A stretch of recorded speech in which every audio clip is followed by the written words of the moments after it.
예정이 되고 있고 또 올해 또 총선도 있고 해서 법률안이 계속 나오고는 있습니다. 나오고는 있는데 여러분들 지금 교재하고 그다음에 이제 제가 PPT로 설명드릴 내용하고 약간 좀 다를 수는 있어요. 왜냐면 교재 내용은 중간중간에 지금 법률이 개정되기 전의 내용으로 일단은 넣어놨는데 이후에 또 추가로 또 개정된 부분들이 있고 뭐 최근에 또 개정된 부분들도 있고요. 그 내용까지만 이 안에 넣고 또 이 교재는 그 전 내용까지만 들어가 있고 그러다 보니까 교재는 그냥 여러분들이 참고하시고 일단 제가 PPT 내용으로 정리하는 것만 좀 봐주시길 부탁드릴게요. 아시겠어요? 네. 자, 그러면 우리 한번 보도록 하죠. 뭐 여러분들 잘 아시다시피 올해 가장 많이 개정이 된 내용이다 그러면은 뭐 취득세 세율 정도? 그죠? 예, 취득세 세율 정도 하고 그 다음에 이제 종합부동산세가 올해 개정이 된다라고는 이야기는 했는데 아직 국회는 통과를 못했습니다. 개정안만 지금 죽어라고 올라와 있어요. 올라와 있는데 저희들도 일정 부분 통과될 것 같다라고 생각을 하고 뭐 정리를 좀 해놓은 것들이 있는데 이번에 또 뭐 다른 당에서 뭐 이렇게 또 개정안이 또 올라와 있어요. 올라와 있다 보니까 어떤 게 통과가 될지는 전혀 알 수가 없는 상황이에요. 그래서 일단 종합부동산세 쪽은 그냥 간단하게만 여러분들 말씀드리도록 할 거고요. 그 다음에 이제 양도소득세에서 뭐 장기보유 특별공제라든지 이러한 부분들 올해 개정된 거 아시죠? 그 다음에 앞으로 개정될 내용 그러한 부분들 위주로 해서 정리를 해드리고 그 다음에 임대 쪽하고 부가가치세 쪽 해서 여러분들 정리를 좀 할게요. 자, 그러면 한번 보겠습니다. 자, 우리 취득세 개정상 뭐 여러분들 잘 아시다시피 올해 주택을 유상으로 취득했을 때 세율 구간이 바뀌었다라는 건 알고 계시죠? 이제 적응할 만도 하셨어요. 네. 그래서 원래 6억 원 이하는 1%고 그 다음에 9억 원 초과는 3%고 그 다음에 6억 원에서 9억 원 사이는 원래 2%였는데 이게 구간별로 세금 자체가 점진적으로 지금 올라가도록 이번에 개편이 됐었죠. 그래서 요 계산식은 여러분들께서 반드시 알고 계셔야 돼요. 실무적으로도 당연히 알고는 계시죠. 네, 그래서 취득가액에다가 3분의 2를 한 다음에 거기에서 3을 뺀 금액의 100분의 1을 한다. 뭐 이런 식으로 지금 돼 있는데 내용은 이렇습니다. 내용 자체는 여러분들 아시다시피 원래는 2%였어요. 근데 문제가 되는 것은 6억 원일 때하고 자 6억 원이면 1%거든요. 그러면 600만 원이 나오잖아요. 근데 6억 예를 들어서 1,000원이다. 그러면 6억 원이 바로 넘어가죠? 그 순간부터는 1,200으로 올라가요. 그러니까 2배가 뛴다라는 이야기죠. 그래서 6억 원에 거래한 사람하고 6억 100만 원에 거래한 사람하고 세금 차이가 너무 많이 나는 거예요. 요 구간이 문제가 생겨서 이걸 이러한 식으로 바꿨죠. 그래서 점진적으로 늘어나게끔. 그래서 계산식이 좀 복잡해졌어요.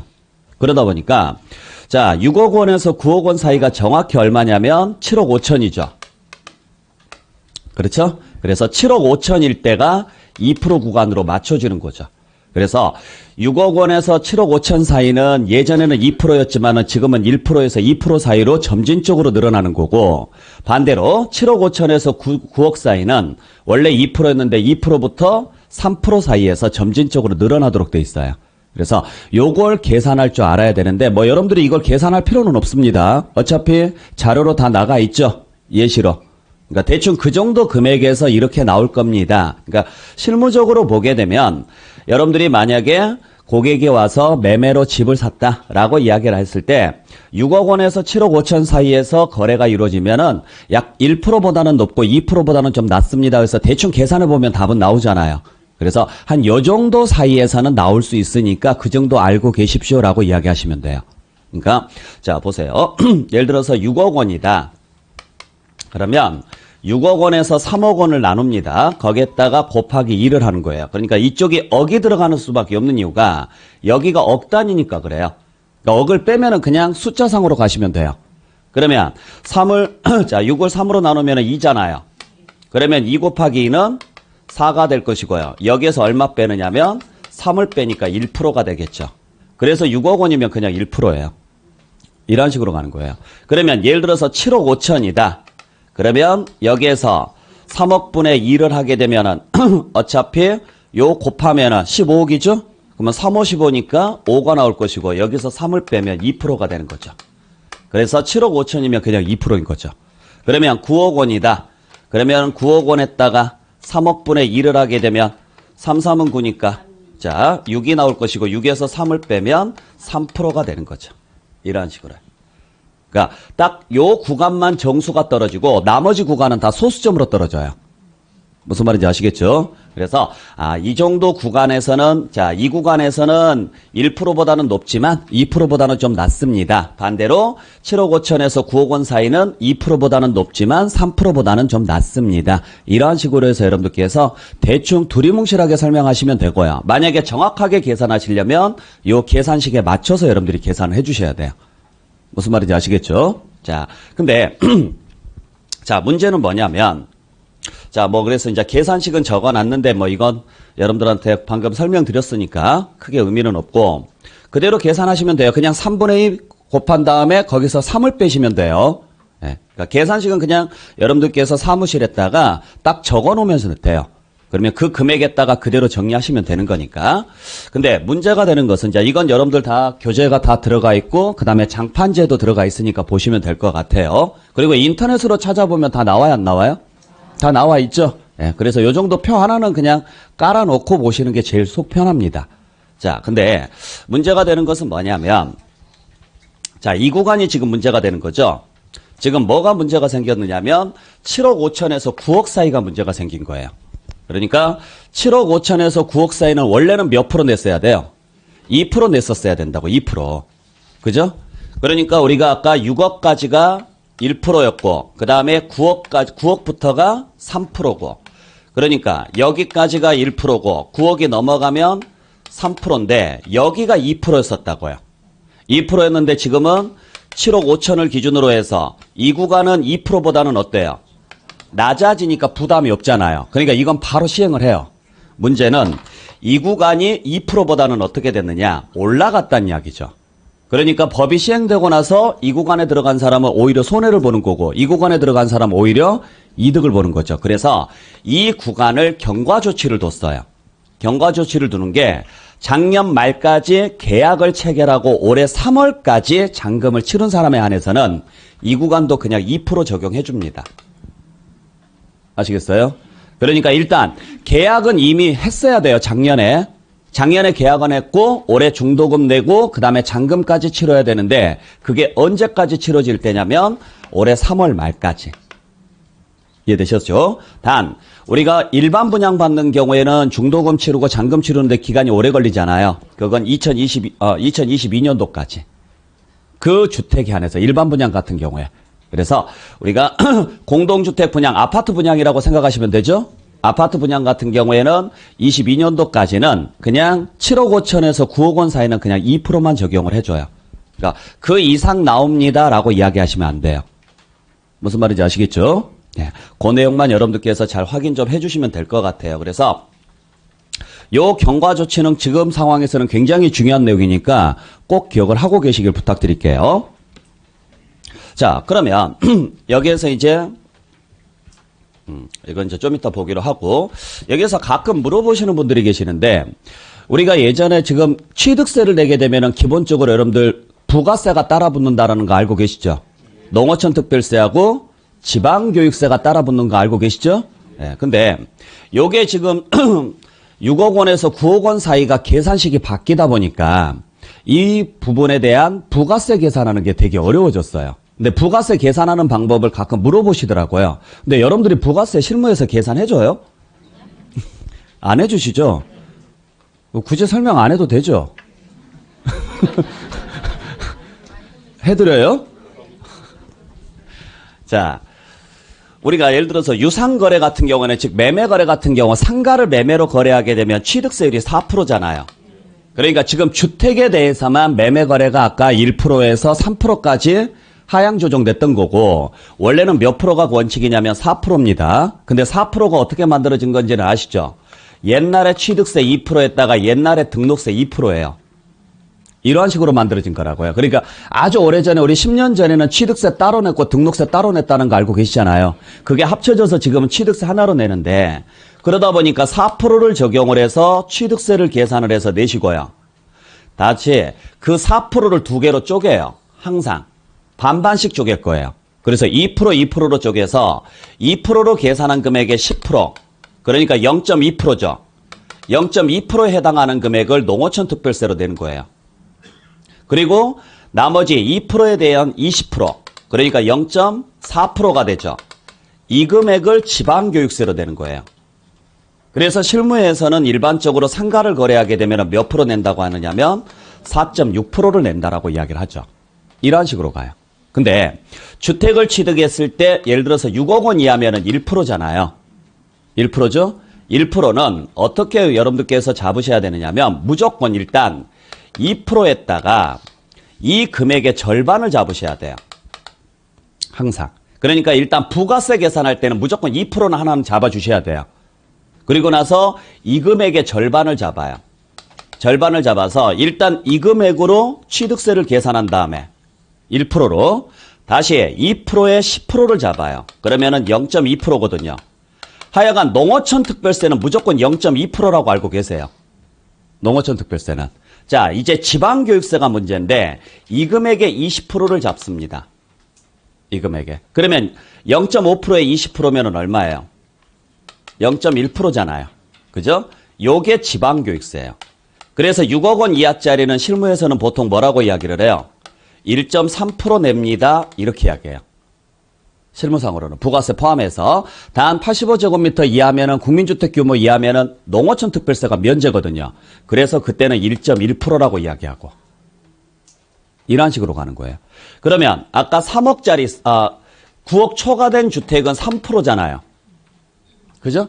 9억 원이 넘어간 집은 3%짜리죠? 그러면 3%짜리에 대한 부가세 계산할 때도 일단 이거 고려하지 마시고 2%에다가 여기에 딱 절반 잡아요. 그럼 몇 프로예요? 1.5%죠. 이런 식으로 가요. 주택을 유상으로 취득했을 때 요 부가세 계산할 때는. 그래서 일단 3%로 뭘 계산하시냐면 취득세를 계산하고 다시 2%에 10%인 0.2%를 농어촌 특별세로 내는 거예요.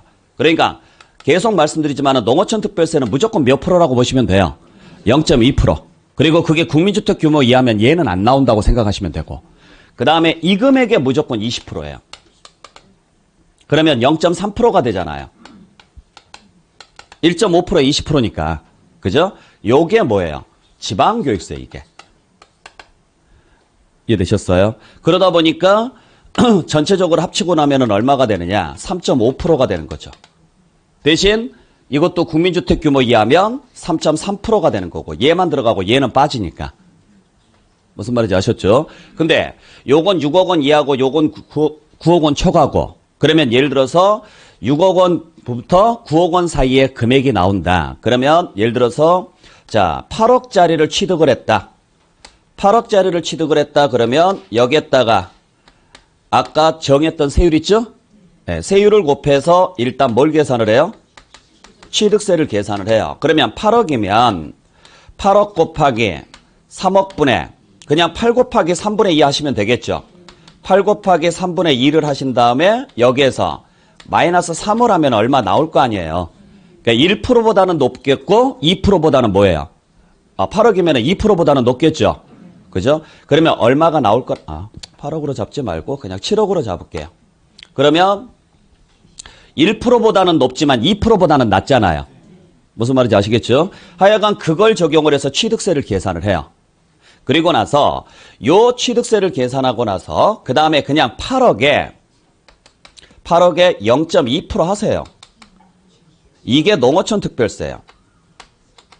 하여간 농어촌 특별세는 무조건 몇 프로예요? 0.2%예요. 그 세율이 몇 프로가 되든지 간에 신경 쓰지 마시고. 농어촌 특별세는. 그래서 이걸로 농어촌 특별세를 계산한 다음에 지방교육세 계산할 때는 여기 나온 금액 있죠. 여기 나온 금액의 절반만 잡으세요. 50%만. 요 나온 취득세의 50%를 잡아요. 절반을. 얼마가 나오든지 간에 그 50% 나온 금액 얼마 있을 거 아니에요. 그 금액의 20%를 잡은 게 요게 지방교육세예요. 어차피 무조건 요 세율의 절반이거든요.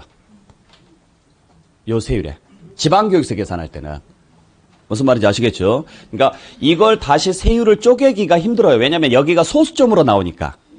그러니까 원래 이 세율의 절반을 잡아야 되는데 이 세율의 절반을 잡아봤자 의미가 없잖아요. 어차피 이 세율로 계산해서 나온 금액의 절반을 잡으나 여기를 절반을 잡아서 계산을 하나 결과값은 어떻게 돼요? 똑같이 나오니까. 그래서 이렇게 해서 대충 이 정도 나올 것입니다라고 여러분들께서 계산을 해주시면 됩니다. 그러니까 혹시라도 이 정도 세금이 얼마 정도 나옵니까? 라고 하면 제일 좋은 방법은 뭐냐면 그냥 두리뭉실하게 이야기하는 게 제일 좋은 방법이고, 그러니까 6억에서 7억 5천 사이면 뭐 1%보다는 조금 더 나오니까 예를 들어서 7억짜리면은 1%면은 얼마예요? 700이고 2%면 1400이잖아요. 그러니까 700보다는 좀 더 나오고 1400보다는 좀 덜 나올 거예요. 그러니까 그 정도 사이에서 대충 생각하시면 될 것 같아요. 거기에 부가세가 좀 더 붙을 건데 만약에 뭐 정확한 금액을 원하시면 저희들이 나중에 한번 말씀드려 볼게요. 그렇게 하시는 게 제일 확실하고 여러분들께서는 대충 아 이렇게 계산이 되는구나 라고 알고 계시면 돼요. 제가 다른 데에서 수업을 하다 보니까 이걸 한번 물어보시는 분이 계시더라고요. 그럼 부가세는 어떻게 계산합니까? 라고 물어보시더라고요. 왜냐면 지금까지 여러분들이 부가세 계산 안 하고 그냥 주어진 이것만 가지고 계산하셔서 대부분이 아예 표가 있잖아요. 농특세하고 지방교육세까지 포함한 표가 있죠. 가지고 계시죠, 다. 예, 그걸로 계산하다 보니까 부가세 개념을 아예 모르세요. 또 공부한 지도 오래됐잖아요. 지금 물어보면 알아요? 관심도 없죠? 네, 그게 맞아요. 네, 그렇게 알고 계세요. 자, 그러면 여기에서 이제 우리가 한 가지 알아야 될 게 있어요. 주택을 취득을 하게 되면은 1%에서 3% 사이에서 그 금액에 따라서 세율이 달라지는데 그게 적용이 안 되는 게 딱 두 개 있습니다. 그 두 개 중에 하나가 뭐냐면 집 짓고 나서 땅 산 사람들은 그 혜택을 못 봐요. 아시겠죠? 그러니까 이게 건축업자들한테 지금 문제가 생기는 건데 보통 우리가 집을 지으면은 보통은 땅을 사고 집을 지어요. 집 짓고 땅 사요. 그래요. 그러니까 보통은 땅을 먼저 산단 말이에요. 자, 토지를 먼저 매입을 해요. 그러면 집이 없으니까 얘는 무조건 4%거든요. 그리고 나서 집을 지어요. 집을 신축을 하게 되면 요건 2.8%를 내니까 그대로 내면 돼요.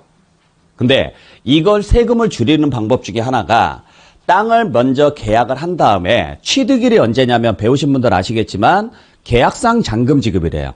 그러다 보니까 잔금 날짜를 한 1년 후로 미뤄요. 꼭 잔금 날짜를 2달로 하라는 법은 없으니까 그 사이에 집을 먼저 지어요. 집을.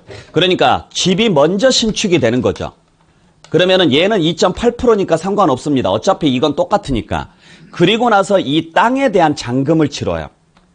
그러면 이걸 매입을 하는 순간 집이 있는 주택이라고 해서 얘는 토지라 그래서 얘는 주택으로 봐요. 그래서 이 땅값에 따라서 1%나 뭐 1%나 3% 사이 이 사이에서 나와요. 그러니까 얘보다 세금이 줄어들죠.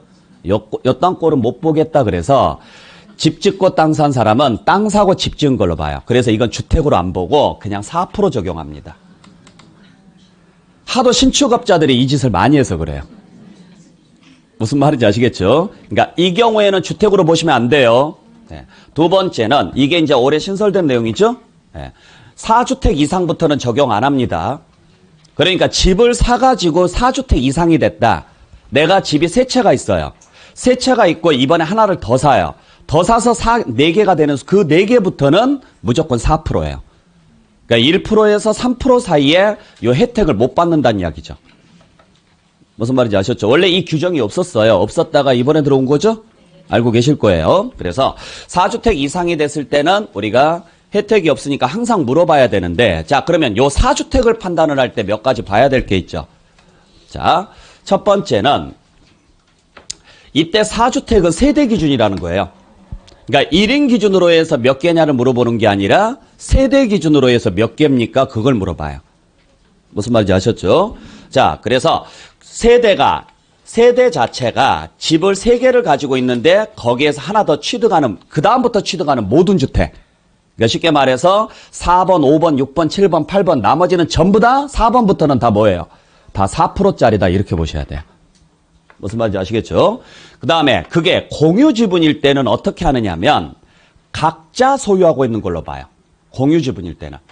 또는 부속 토지만을 가지고 있다. 그것도 주택수에 들어간다 이야기예요. 무슨 말인지 아시겠어요? 자, 그래서 우리가 주택을 공유 지분하거나 물론 같은 세대 내에서 말고 다른 세대 내에서 그래서 예를 들어서 자, 이쪽에 1세대가 있고 이쪽에 1세대가 있습니다. 자, 부모 세대가 있고 자녀 세대가 있어요. 근데 부모 세대가 집이 세 채예요. 세 채고 네 채를 요 네 번째 집을 부모 세대하고 자녀 세대가 공동 소유하고 있어요. 공동 소유. 무슨 말인지 아시겠죠? 그러면은 이 집은 이 집도 되고 이 집도 돼요. 그러니까 이 집은 4주택이 되는 거죠. 그러니까 이 사람 몫은 4%짜리가 나오는 거예요. 무슨 말인지 아셨죠? 또는 이럴 수도 있죠? 자, 집이 있고 단독주택에 대해서 집이 있고 땅이 있는데 이쪽을 갑이 소유하고 이쪽이 을이 소유해요. 근데 서로가 같은 세대면 상관없어요. 어차피 주택수에 하나로 잡으니까.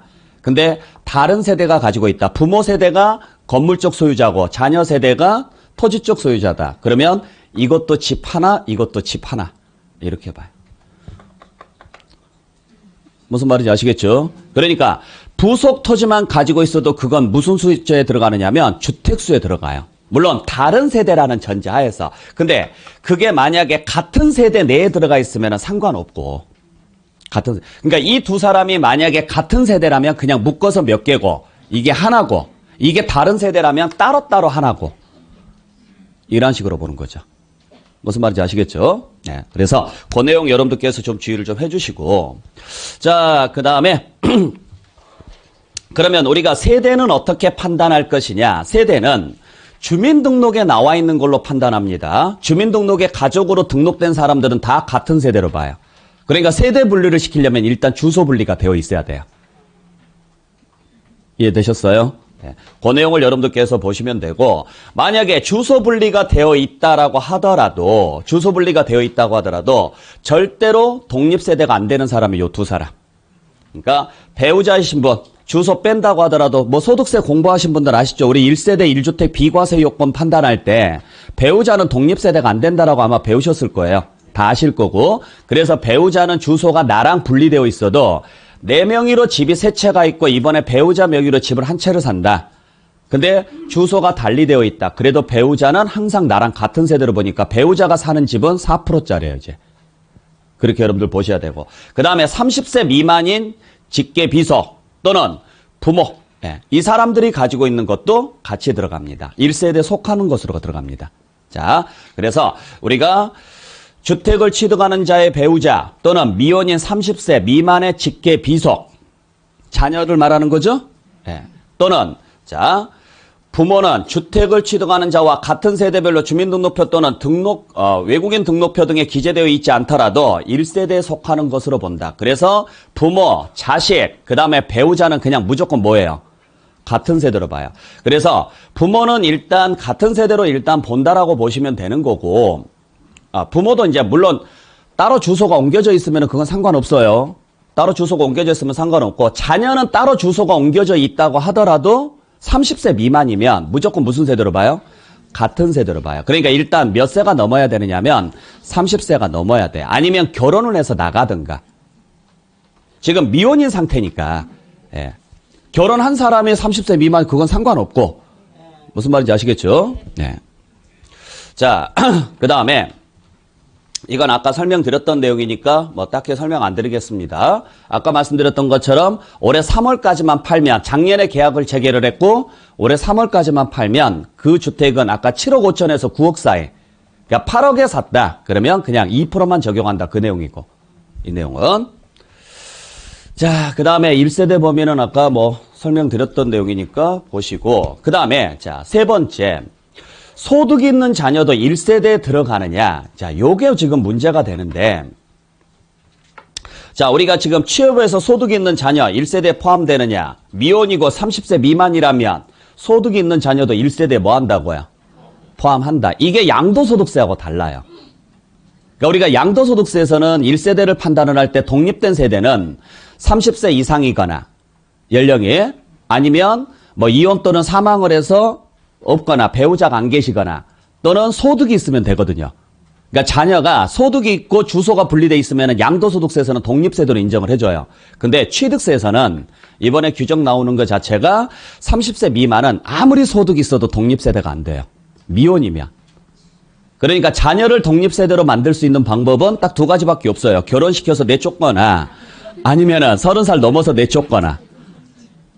무슨 말인지 아시겠죠? 일단 같은 주소에서 있으면 안 돼요. 주소는 일단 분리가 되어 있어야 돼요. 그러니까 요건 좀 주의하셔야 돼요. 양도소득세하고 헷갈리시면 안 됩니다. 양도소득세에서는 소득이 있으면 30세 미만이어도 주소 분리가 돼 있으면 독립세대로 빠져요. 근데 얘는 독립세대가 안 돼요. 꼭 주의를 좀 해주시고. 자, 그 다음에 부부가 공동 소유하고 있다. 근데 부부면은 같은 세대잖아요. 그러면 그냥 하나로 봐요. 공동소유 주택은. 각각 하나로 가지고 있는 걸로 보는 게 아니라. 그러니까 누구랑 각각 가지고 있어야 되느냐. 다른 세대랑 공동소유로 가지고 있게 되면 각각 하나씩 봐주는 거고. 부부면 상관없고 같은 세대 내니까. 네. 그렇게 해서 여러분들 정리하시면 될 것 같아요. 자, 그 다음에 동시에 2개 이상의 주택을 만약에 샀다. 네. 잔금 치르는 날짜가 얘도 계약을 했고 얘도 계약을 했는데 우연치 않게 둘 다 잔금일이 똑같다. 근데 내가 지금 집이 2채인 상태예요. 2채인 상태인데 2개를 더 사는 거예요. 그러면 하나는 3번째가 되고 하나는 4번째가 되잖아요. 3번째까지는 혜택을 받고 4번째부터는 혜택을 못 받죠. 그때 3번째, 4번째는 여러분들이 알아서 선택하시라고요. 아시겠죠? 여러분들이 샀으니까 여러분들이 선택하는 거예요. 이건 양도소득세하고 똑같아요. 2개를 같은 날에 양도를 했을 때 비과세 혜택은 본인이 선택하는 거예요. 취득세도 마찬가지입니다. 본인이 선택한 순서대로 가는 거니까 그렇게 알고 여러분들이 판단해 주시고. 자, 그 다음에 중요한 내용이죠. 임대주택, 주택수에 들어가느냐 안 들어가느냐. 무조건 들어갑니다. 아시겠죠? 그러니까 내가 집이 3채가 있는데 2개를 장기임대로 냈어요. 장기임대 냈으니까 나는 하나로 봐줘야 되는 거 아니냐 이렇게 가는데 아니에요. 취득세 낼 때는 그런 거 전혀 고려하지 않습니다. 그러니까 우리가 임대사업자 등록을 내는 게 좋아요? 안 내는 게 좋아요? 임대사업자 등록을 내는 게 좋아요? 안 내는 게 좋아요? 그건 뭐 장단점이 있어요. 일장일단이 있죠. 일장일단이 있는데 문제는 뭐냐면 임대사업자 등록을 냈을 때 받는 혜택이 뭐예요? 뭐 취득세 좀 감면해주고 그 다음에 재산세도 좀 감면해주고 그 다음에 종합부동산세에서 주택수에서 빼주고 그죠? 양도소득세 중과세에서 주택수에서 빼주고 이런 혜택들이 있었죠. 이제 나중에 가서 다시 한번 말씀드리겠지만 근데 그게 작년에 조정대상 지역은 이제 의미 없어졌잖아요. 조정대상 지역은 종부세나 양도소득세에서 안 빼줘요. 무조건 다 주택수에 들어가요. 그러니까 조정대상 지역에 있는 주택을 취득을 해서 임대사업자 등록을 냈다면 요 서울에 있는 거 조정대상 지역이 어딘지는 아시죠? 그랬다면 취득세하고 재산세만 혜택이 있지 나머지는 혜택 없어요. 아시겠어요? 감면 혜택. 근데 이번에 세율 혜택에서도 혜택은 없어요. 애초부터. 이건 전국에 있는 거 다. 조정대상 지역뿐만 아니라 알아서 하세요. 네. 그러니까 내가 뭐 장기임대 사업자 등록을 냈는데 그러면 이건 주택수에서 빼줘야 되는 거 아닙니까? 그런 식으로 여러분들 우기지 마시라고요. 안 빼주니까 여러분들께서 잘 보시길 바라요. 그 다음에 오피스텔 주택수에 들어가요? 안 들어가요? 그러니까 이것도 가끔 그 질문을 하시는데 오피스텔이 주택수에 들어가느냐 안 들어가느냐 물어보신 분들이 되게 많거든요. 여러분 그냥 단순하게 생각할게요. 취득세만 안 들어가고 나머지는 사실로 따져요. 그러니까 취득세는 처음부터 얘가 주거용으로 나중에 쓸지 영업용으로 쓸지 모르는 상태에서 취득하죠. 그래서 처음에는 아예 주택으로 안 봐요. 그래서 오피스텔은 만약에 이 사람이 오피스텔을 취득을 해서 주거용 임대사업자로 등록을 한다고 하더라도 일단 취득세는 4%입니다. 무조건 취득세는 4%입니다. 그러니까 처음부터 4%로 과세했다는 이야기는 처음부터 뭘로 안 봤다는 이야기예요. 주택으로 안 봤다는 이야기. 이건 취득세에서만. 그러면 나중에 가서 뭐 예를 들어서 종합부동산세라든지 양도소득세에서 만약에 질문이 들어오면 오피스텔이 주택수에 들어갑니까 안 들어갑니까 물어보시거든요. 그건 사실관계에 따져서. 그래서 당신이 이 오피스텔이 주거용이 아니라면 아니라는 걸 증명해야 돼요. 만약에 내가 주거용으로 들어가서 불이익을 받겠다. 그래서 나는 이거 주거주택 아니다라고 했을 때 세무서에서는 뭐라고 하느냐면 여러분들한테 주거용이 아니라는 사실을 증명하라 그래요. 사업자 등록증을 가져오든지 거기에 세입자가 있는지 없는지 이런 것들 다 확인시켜야 돼요. 그러니까 그건 종합부동산세하고 양도소득세, 국세에서는 사실관계로 따지지만 유일하게 취득세에서는 오피스텔은 주택수로 안 들어가요. 그래서 아파트 2개 있고 오피스텔 하나 있다. 그러면 나는 그냥 2주택자예요. 그래서 또 아파트를 하나 더 산다. 그러면 이제 3개가 되니까 그냥 뭐예요? 1%에서 3% 사이의 혜택을 보는 거죠. 무슨 말인지 아시겠죠? 네. 그걸 여러분들께서 확인 좀 해주시고. 자, 그 다음에 분양권, 입주권, 주택수에 들어가느냐 안 들어가느냐. 들어가요 안 들어가요? 안 들어가요. 제외한다잖아요. 분양권이나 입주권, 주택수에 안 들어갑니다. 근데 여러분들 왜 들어간다고 생각을 하세요? 어디서 들어봤어요? 들어간다고? 그거 양도소득세에서. 그러니까 이게 취득세 쪽하고 양도소득세 쪽하고 여러분들 헷갈리시면 안 돼요. 절대로. 무슨 말인지 아시겠어요? 네. 그래서 내가 현재 집이 있고 그 다음에 분양권이 하나 있고 분양권이 2개 있고 집이 한 채 있다. 무슨 말인지 아셨죠? 그리고 나서 이번에 또 그냥 단독주택을 하나 또 산다. 간단하게. 그러면은 나는 4주택자냐 아니냐. 분양권하고 입주권은 주택수에 넣지 말라고요. 무슨 말인지 아시겠죠? 네. 그래서 애초부터 얘는 언제부터 주택이 돼요? 잔금을 치르면 그때부터 주택이 되죠. 잔금을 치르면. 무슨 말인지 아시겠죠? 그래서 예를 들어서 분양계약을 체결을 합니다. 분양계약을 체결하고 1차 중도금 내고 2차 중도금 내고 뭐 3차 중도금 내고 나중에 잔금을 치러요. 현재 내가 여기까지 온 상태예요. 여기까지 온 상태면은 지금 현재는 나는요. 잔금 치른 상태예요? 안 한 상태예요? 안 한 상태니까 나는 여전히 분양권 상태라고요. 근데 이 시점에 내가 A라는 집하고 B라는 집이 하나 있어, 2개가 있어요. 그리고 이걸 사는 과정에서 여기에서 또 C라는 집을 하나 더 사요. 그러면은 얘를 주택수에 넣는 순간 얘는 4개가 되는 거고 얘를 주택수에 안 넣는 순간 얘는 3개잖아요. 얘는 주택수에 안 들어간다고요. 얘가 주택수에 들어가는 것은 이 시점부터. 그래서 이거 살 때는 1에서 3% 사이에 혜택을 주고 그래서 집이 3채가 있는 상태에서 얘를 잔금을 치르죠. 얘가 4번째가 되는 거예요. 그러니까 얘는 이때 가서 4%를 내야 되는 거죠. 무슨 말인지 아시겠죠? 네. 그런 식으로 여러분께서 보시면 돼요. 자, 그 다음에 상속 증여로 취득하는 경우에도 적용되는지 적용될 리가 없죠. 아시겠죠? 자, 내가 집이 A가 있고 B가 있고 C가 있습니다. 1세대가. 근데 이번에 하나를 또 사요. 이걸. 근데 이걸 매매로 사면 그냥 유상이니까 4%고 4번째니까. 이해되셨죠? 근데 얘를 상속으로 받으면 상속에 대한 세율은 따로 있잖아요. 2.8%예요, 얘는. 무슨 말인지 아시겠죠? 또 증여로 받게 되면 그냥 3.5%예요. 그러니까 여기에 대해서는 4%를 적용할 이유가 없다고요. 그러니까 원인이 뭐였을 때만 4%를 적용하느냐면 유상거래였을 때. 근데 얘가 예를 들어서 매매로 산 집이에요. 얘가. 그 다음에 얘는 상속으로 받은 집이에요. 얘는 증여로 받은 집이에요. 그리고 나서 얘를 다시 매매로 사요. 그러면 4번째 집이에요? 아니에요? 4번째 집 맞아요. 그러니까 기존에 있던 집은 상속으로 받은 집이든 증여로 받은 집이든 상관없이 내가 새로이 집을 살 때 그 전에 집이 몇 개 있었느냐를 따지는 거지 그 중에 매매로 산 집이 몇 개냐는 상관없다고요. 그러니까 이건 4번째 집인 거예요. 그러니까 그냥 4%예요. 매매로 샀다면. 그러니까 이거 자체를 상속이나 증여로 받았을 때는 4% 불이익을 받지는 않는데 원래 세율이 따로 있으니까. 근데 이걸 매매로 샀을 때 그 전에 가지고 있던 것 중에 상속이나 증여로 받은 거 있으면 걔들은 다 주택수에 들어간다고요. 무슨 말인지 아시겠죠? 그러니까 나 전에 가지고 있던 게 상속받은 건데 그것도 주택수에 들어갑니까? 물어보면 다 들어가요. 이번에 내가 상속받은 집이 하나 있는데 그건 그러면 세금이 자 이거 받아서 내가 4개가 되는데 이것도 4%입니까? 그건 아니고. 그림 이해할 수 있겠어요? 네. 그래서 여러분들이 그러한 내용으로서 여러분들 정리하시면 되고 자 그 다음에 혹시라도 법인으로서 주택을 가지고 계신 뭐 별로 없을 건데 법인 있으세요?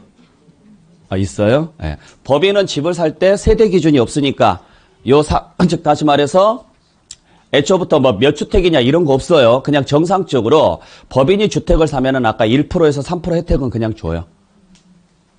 무슨 말인지 아시겠죠? 예. 자, 그래서 4주택에 대한 취득세율을 적용하지 않는다. 그러니까 지금 개인에 대해서 다주택자를 규제하기 위해서 만드는 거지 법인에 대해서는 규제가 없어요.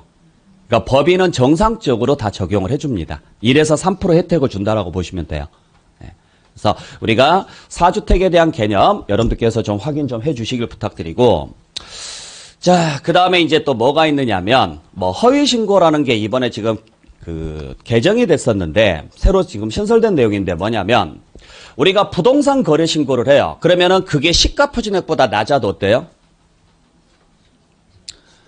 취득 가격으로 인정이 되죠. 그죠? 자, 그래서 여러분들이 취득을 하게 되면 취득세를 내요, 안 내요? 내잖아요. 그때 취득세를 신고하고 납부를 할 때 요 신고된 금액이 예를 들어서 6억이에요. 신고된 금액이 6억인데 시가 표준액이 지자체에서 정해놓은 시가 표준액이 예를 들어서 7억입니다. 그러면 7억인데 신고된 금액이 6억이면 이건 과소신고에 걸리잖아요. 근데 이 6억이 부동산 거래 신고를 통해서 검증을 받은 거예요. 그러면은 그때는 시가 표준액에 관계없이 그냥 6억으로 인정이 돼요. 알고 계시죠? 네, 그래서 이건 과소신고가 아니거든요. 과소신고가 아닌데, 자, 제가 이렇게 신고를 했어요. 여러분들한테 사서. 그러면 여러분들은 어디 가서 신고해요? 양도자는 세무서 가서 신고할 거 아니에요. 양도소득세 신고할 때. 자, 제가 6억 원에 샀다고 신고가 들어갔으니까 여러분들은 6억 원에 팔았다고 신고가 들어가겠죠. 근데 봤더니 낮은 거예요. 그래서 세무서에서 세무조사를 해요. 세무조사를 했더니 7억이 나온 거예요. 그러면 예전에는 이렇게 나왔어도 이 사람은 안 건드렸어요. 취득자는. 요 양도자만 건든 거예요. 그래서 양도자는 과소신고로 해서 가산세를 물었는데 세무조사를 했는데 이 자료가 이제 지자체로 넘어가요. 그래서 지자체에서 이 자료를 받는 순간 이건 과소신고에 걸립니다. 허위신고로 봐요. 그래서 이제부터는 가산세가 문다. 그러니까 여러분들께서 만약에 시세보다 낮게 거래를 했고 근데 그게 뭐 가짜로 거래를 했든 진짜로 거래를 했든 그건 상관이 없는데 양도한 사람한테서 만약에 허위라는 사실이 발견되면 여러분들도 같이 허위로 들어가요. 이게.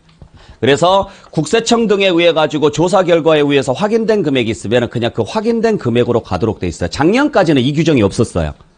그러니까 작년까지는 취득한 사람은 부동산 거래 신고를 통해서 검증이 되면 그냥 그 금액 그대로 인정을 해주고 취득세를 냈으면 됐고 양도소득세는 세무서에다가 신고를 하다 보니까 세무서에서 조사를 했을 때 그 금액이 적게 잡혔다면 적게 신고된 거라면 양도한 사람만 규제가 들어갔어요. 근데 이제는 취득한 사람도 동시에 규제가 들어가요. 그러니까 어지간하면 시세대로 거래하세요. 괜히 뭐 다운계약서 쓰다가 걸리면 나중에 큰일 납니다. 그거 조심하시고.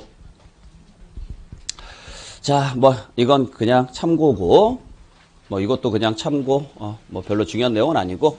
자, 그 다음에 5번에 자, 우리 취득가액에 포함되는 게 올해 신설됐거든요. 네, 작년까지는 자 취득세 계산할 때는 취득가액을 과표로 해서 계산하잖아요. 그때 취득가액이 그냥 거래 금액만 들어갔고 거기에 뭐가 들어가느냐. 뭐 예를 들어서 뭐 건설자금이자가 있었으면 그러한 것들도 들어가고 중개수수료가 있으면 그러한 것들도 들어가고 했었는데 뭐는 안 들어갔었느냐면은 요게 안 들어갔었어요. 근데 올해부터는 이것도 포함해서 취득가격으로 잡아야 돼요. 그러니까 혹시라도 지금 이게 뭔지 아시겠죠? 붙박이 가구라든지 가전제품 등 건축물에 부착이 되면서 건물하고 일체를 이룬다. 뭔지 아시겠어요? 풀옵션. 네. 원룸 같은 경우 지을 때 풀옵션으로 짓죠? 그거 말하는 거예요, 지금. 근데 그전에는 그거 안 넣고 신고했거든요. 이제는 넣고 신고해야 돼요. 이거. 아시겠어요? 예? 거래 신고가 뭐고 다 이거 넣고 신고해야 돼요. 무슨 말인지 아시겠죠? 알아서 하세요. 만약에 안 넣고 신고를 했다. 근데 나중에 걸렸다. 그러면 이것도 과소신고에 걸린다고요. 알고 계세요? 네. 제가 그런 거 아니에요. 아니, 저는 이 수업을 하면서 항상 느끼는 게 왜 수업은 내가 하고 욕은 내가 먹냐고요. 아니, 법은 내가 만든 게 아닌데, 요건 죽어라고 우리가 얻어먹어요. 네. 이걸 내가 왜 하고 있는지 모르겠어요. 네. 자, 그래서 우리가 취득가액 계산할 때 뭐 이 정도 들어간다, 뭐 이런 것까지는 몰라도 되지만은 이 정도는 여러분들이 좀 알고 계시고. 자, 그 다음에 이제 재산세로 넘어가서, 네, 재산세는 뭐 여러분들께서 뭐 별로 의미 없는 내용이죠? 그래도 혹시라도 모르니까 알고는 계시라고요. 네, 재산세 분할납부 규정이 올해 확대됐거든요. 원래 500만 원 초과한 사람만 분할납부가 가능했는데 이제부터는 250만 원 초과된 분에 한해서는 분할납부 신청이 가능합니다. 그러니까 예를 들어서 뭐 50억짜리 건물, 100억짜리 건물을 만약에 거래하셨다면 나중에 재산세가 250이 넘게 나올 수도 있습니다. 그러면 부담되시면 그냥 분할납부 신청 가능합니다라고 알려주시라고요. 아시겠죠? 여기서 여러분들 250만 원 초과라는 게 그 재산세 고지서 보시면 재산세 고지서에가 그 재산세가 적혀 있고 그 밑에가 도시지역분이라고 적혀 있는 지자체가 있고 이게 안 적힌 지자체가 있어요. 이건 지자체마다 틀려요. 그 다음에 지역자원시설세라는 세금이 하나 붙어서 나오고요. 그 다음에 지방교육세라는 세금이 붙어서 나오고 그래서 합계 이렇게 나오거든요. 그래서 여기가 얼마 이렇게 나와요. 나중에 한번 고지서 한번 확인해 보세요. 요게 250이 아니라 요거. 그러니까 여기가 최소한 500 넘게 나와야 돼요. 이게. 여기가 250을 초과해야지만 분할납부가 가능합니다. 무슨 말인지 아시겠죠? 또 아무 생각 없이 이거 보면서 나 분할납부 할 수 있어. 요런 거 하지 마세요. 요거도 먹어요. 제발 부탁이니까. 그래서 올해 뭐 재산세 내용에서는 이거 하나 외에는 뭐 딱히 지금 개정된 내용이 없어서 이 정도만 일단 보시고 잠시 쉬었다가 여러분들 종부세 쪽부터 계속 이어서 갈게요.